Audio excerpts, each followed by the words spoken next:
2026 मसीहा matric form fill up आरंभ हो जाए। निश्चित भाव आम आपको कहूँ जो भाई भाव सूचना अच्छी बोर्ड तरफ नवेम्बर 22 तारिख पर्यंत मैट्रिक फॉर्म फिलअप आरंभ हो पार। निश्चित भाव एक रेगुलर और एक्स रेगुलर परीक्षार्थी मैंने ऑनलाइन फॉर्म फिलअप करेंगे।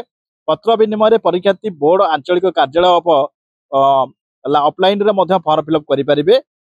सेहीपरि माध्यम एवं राज्य ओपन स्कूल सर्टिफिकेट परीक्षा फॉर्म फिलअप करेंगे। गोटे कथा उठुची बर्तमान मैट्रिक परीक्षा को नहीं जो भाव में एक विवाद परिस्थिति सृष्टि होता बोर्ड बर्तमान सुधा विवाद भितर अच्छी। जदि कहवा गत वर्ष जो भाव में ओटीटी परीक्षा जो भाव असुविधा घटी से असुविधा निश्चित भाव कौटी ना कौटी बोर्डर जी उपसभापति थे निहार रंजन महांती से गिरफ होती गोटे बड़ केलेंकारी ओडिशा बर्तमान देखा मिली।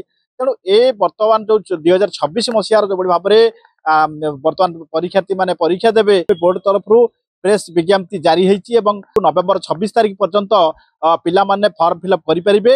अभिभावक मान जन दि जाने ऑनलाइन रे फॉर्म फिलअप करेंगे। बोर्डर जो वेबसाइट अच्छी से वेबसाइट रे फॉर्म फिलअप करेंगे। किंतु कौटी ना कौटी जो भाव में बोर्ड निंदित होती बोर्डर जो भाव में ओटीटी परीक्षा जो भाई दुर्नीति है ये दुर्नीति पछरे बोर्डर जो उपसभापति थे निहार रंजन महांती गिरफ करा गोटे बड़ प्रसंग तैयारी चलित वर्ष। निश्चित भाव बोर्ड ए त्रुटि आउ न करने निश्चिंत सुधार आने चेष्टा जारी रखिबो। जो भाव में नवेम्बर 26 तारिख पर्यंत छात्र छात्री माने ऑनलाइन रे सेमानकर फॉर्म फिलअप करेंगे।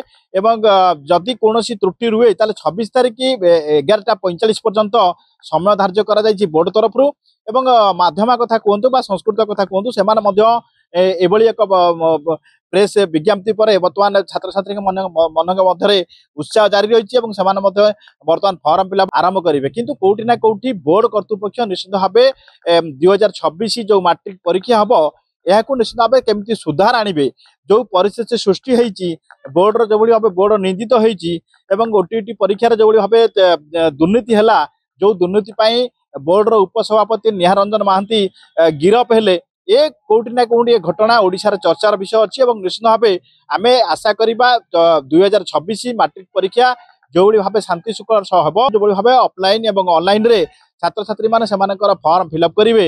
ये गोटे आशावादी रही छात्र छात्री माने श्रृंखलित परीक्षा हम बोर्ड निश्चित भाव चेष्टा करिवो जे जो कलंकित अध्याय अतीत से कलंकित अध्याय आउ नवाई और शांति शुक्ला सह परीक्षा निश्चित भाव नियंत्रण करियो बोली बोर्ड समस्त आशा अच्छा। निश्चित भाव जो भाव में आज फॉर्म फिलअप आरंभ हम छात्र छात्री माने विभिन्न स्कूल जो मैंने पढ़ुंट जो मैंने आशायी अच्छा परीक्षा देवे 2026 रे फॉर्म फिलअप आरंभ करेंगे। नवेम्बर 26 तारिख पर्यंत फॉर्म फिलअप अच्छी बोर्ड पक्षर परवर्ती समय जन दिज्वे मैट्रिक परीक्षा को नहीं बोर्ड कौ भाव प्रस्तुत होची पूर्वर जो केलेंकारी घटी से केलेंकारी पूर्णछेद पड़ुची कि नहीं ए सब घटना उपर निश्चित भाव बोर्ड तार जो रखी आभिमुख्य परिष्कार करिवो। जदि एथिरे किछि त्रुटि हुए पूर्व थर भली जो भाव में ओटीटी परीक्षा जो भाव असुविधा घटिला जो भाव में प्रश्नपत्र लिंक है ए घटना को नहीं कौटी ना कौटी बोर्ड निंदित अच्छी निहार रंजन महांती जो उपसभापति थे से गिरफ होती ए सब घटना को बोर्ड बर्तमान नजर पर रखी समस्त नजर अच्छी बोर्ड कौ भाव 2026 मैट्रिक परीक्षा को शांति शुक्लार सह शेष कर। कटक बोर्ड परिसर बलराम नायक ओडिशा भास्कर।